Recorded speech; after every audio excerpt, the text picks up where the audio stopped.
Ya, Assalamualaikum warahmatullahi wabarakatuh. Setelah menyelesaikan jurnal penyesuaian, nah tugas Anda selanjutnya yaitu memasukkan dari jurnal penyesuaian ini atau memorial journal atau judgment itu ke neraca lajur.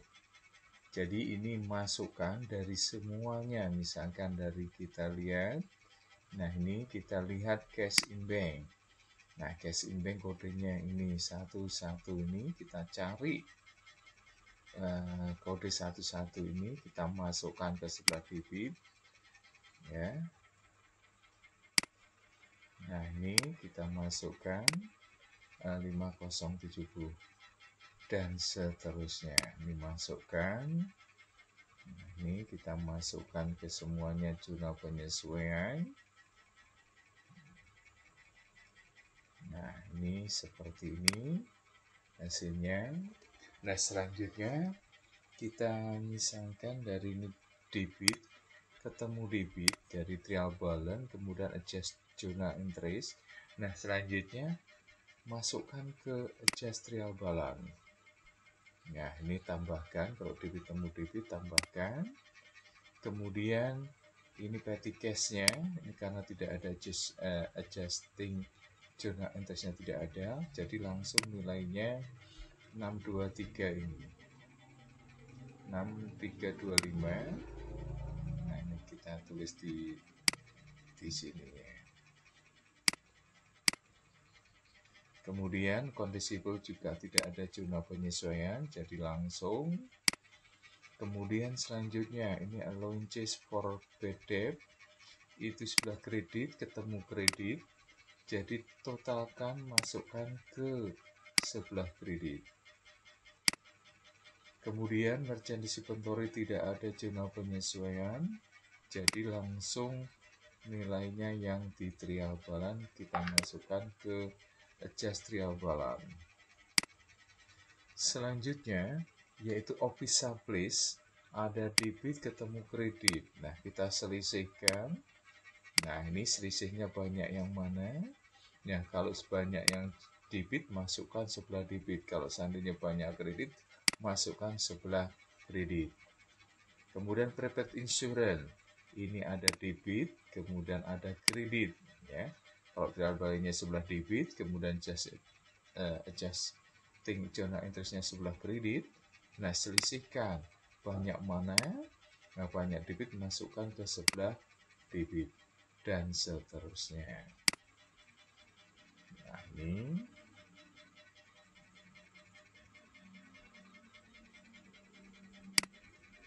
ini sudah. Nah, selanjutnya, nah ini kita bisa melihat, nah kode angka 1 ya sampai angka 3. Nah, ini kode yang 1 dan sesudah Anda melaksanakan just trial.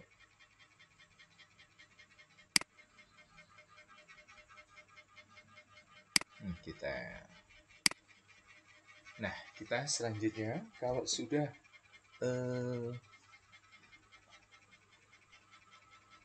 sudah semuanya adjust trial balance-nya sudah terisi ya, selanjutnya kita masukkan kalau yang kode awalnya angka 1 sampai 3 itu masukkan ke balance sheet.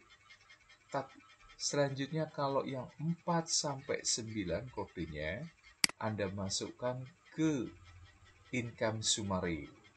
Nah, misalkan di sini cash in bank ya. Ini kode angka 1 mukanya, jadi langsung dimasukkan ke balance sheet. Selanjutnya juga sama. Nah, kita besarkan. Nah, kita besarkan ya. Oke. Nah, kita selanjutnya petty cash. Nah, petty cash ini angkanya 1, kita masukkan ke sebelah balance sheet. Nah, ini semuanya maka akan dibuat seperti ini. Akhirnya Kemudian yang ini juga sama. Nah, ini hasilnya. Selanjutnya kita tekan sampai 3 ini. Nah, selanjutnya yang angka 4. Angka 4. Nah, angka 4 ini masuk kolom income summary. Jadi ini mulai yang ini kita masukkan ke kolom income summary. Nah, sales of merchandise. Nah, sebelah kredit kita masukkan ke sebelah kredit. Kemudian sales return sebelah debit masukkan sebelah debit ke kolom income summary dan seterusnya.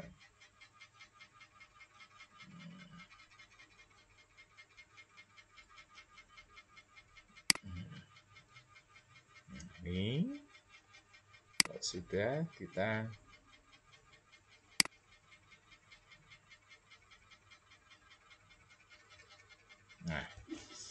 selanjutnya kalau sudah kita antara yang ini yang kolom income summary yang sebelah kredit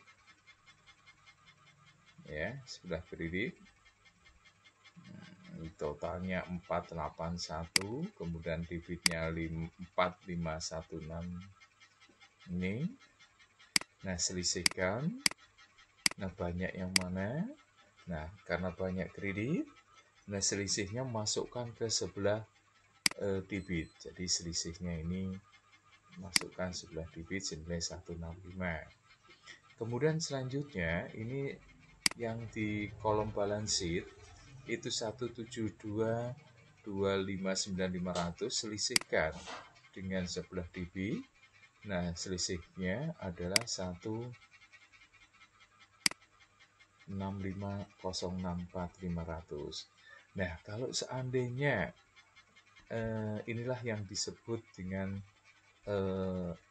laba atau income. Nah, laba inilah.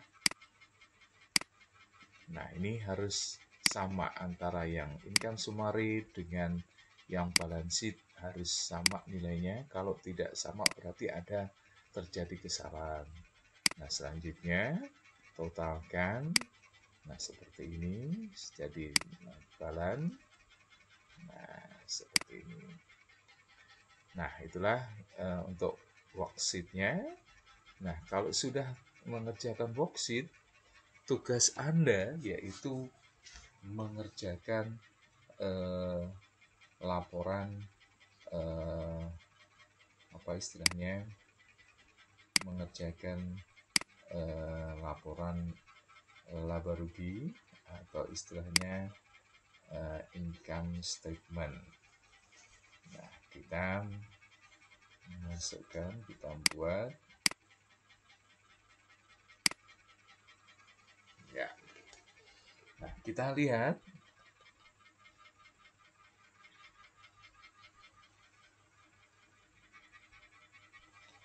Nah, untuk membuat laporan laba rugi itu kita ambil dari di neraca lajur, yaitu kolom income summary. Nah,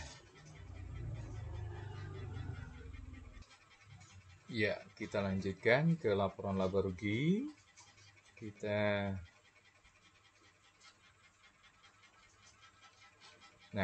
lihat, kita ingat bahwa untuk kode 4 itu saldonya normalnya sebelah kredit. Jadi kalau seandainya sebelah kredit itu sebagai penambah, kalau seandainya sebelah debit itu sebagai pengurang. Jadi kita lihat dari sini neraca lajur. Nah, kita lihat bahwa untuk sales of merchandise itu sebelah kredit, maka di laporan laba ruginya, nah ini sebagai penambah. Ini. Kemudian selanjutnya kita lihat di neraca lajurnya, sales return itu sebelah debit, maka kalau sebelah debit itu sebagai pengurang. Jadi di sini dikurungkan itu sebagai pengurang. Nah, kemudian 4621.100.000 dikurangi 150 juta. Nah, itulah dapatlah net sales. Nah, ini kita tulis di sebelahnya sini. Nah, selanjutnya kita mencari cost of goods sold. Jadi kita kalau angka 5, yaitu kalau angka 5 itu saldo normalnya sebelah debit, dan kalau seandainya sebelah kredit itu sebagai pengurang. Jadi kita lihat, nah, kita lihat angka 5 itu saldonya sebelah debit. Nah, kita masukkan ke laporan ini, ya, sebelah ini sebagai penambah. Kemudian freight paid kita lihat sebelah mana, sebelah debit juga itu sebagai penambah. Kemudian purchases diskon kita lihat, purchases diskon tidak ada. Jadi kita totalkan, ya, itulah disebut dengan cost of goods sold atau harga pokok penjualan. Nah, selanjutnya dari net sales dikurangi cost of goods sold dapatlah gross profit. Nah, selanjutnya kode 6. Kode 6 ini kaitannya dengan biaya operasional atau operating expense. Saldo normalnya sebelah debit. Kalau sebelah debit itu sebagai penambah, kalau kredit sebagai pengurang. Jadi kita lihat, ya, di neraca lajurnya. Nah, ini kita semua lihat, semuanya yang kode 6-nya ini sebelah debit semua. Jadi kita masukkan semuanya di sini di sebelah debit. Nah, ini.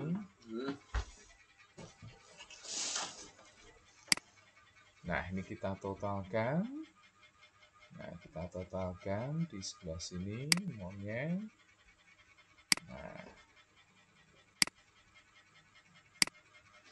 Nah, ini jumlahnya 386.030. Kemudian kita lihat dari 671.200 dari gross profit dikurangi dengan operating expense, ya, total operating expense, dapatlah operating income. Nah, operating income inilah nilainya 285.170. Nah, selanjutnya kita kode angka 8. Kode angka 8 ini saldo normalnya sebelah kredit. Nah, kalau seandainya ada sebelah debit, itu sebagai pengurang. Nah, kita lihat interest revenue nomornya, kita lihat interest revenue adalah sebelah kredit, ya. Nah, interest revenue ini 60220 kita masukkan. Nah, interest revenue di sini. Nah, kemudian interest expense kita lihat kodenya. Nah, itu sebelah debit. Nah, sebelah debit angka 8 maka sebagai pengurang. Nah, kita tulis sebagai pengurang. Kemudian bank servisnya kita lihat di neraca lajurnya adalah sebelah debit, jadi sebagai pengurang lagi. Nah, kita antara 6220 dikurangi 88320 dikurangi 59650. Nah, hasilnya adalah sebagai berikut. Nah, itu 87.750. Karena banyak yang dikurung, maka penulisannya juga dikurungkan atau sebagai minus. Jadi 285.170 dikurangi 87.750. Nah, inilah disebut dengan earning before tax. Ini hipotek. Nah, selanjutnya kita lihat ya, ini neraca lajur. Nah, income tax expense-nya adalah 32.355.500. Nah, kita tulis di sini 32. Nah, ini sebagai pengurang 157 pajak nah 197.420 dikurangi 32.355.500. Nah, hasilnya adalah 165.064.500. Kita cek apakah sama dengan neraca lajur kita. Oh, ternyata sama. Berarti jawaban dari laba kita adalah sama, yaitu income statement-nya.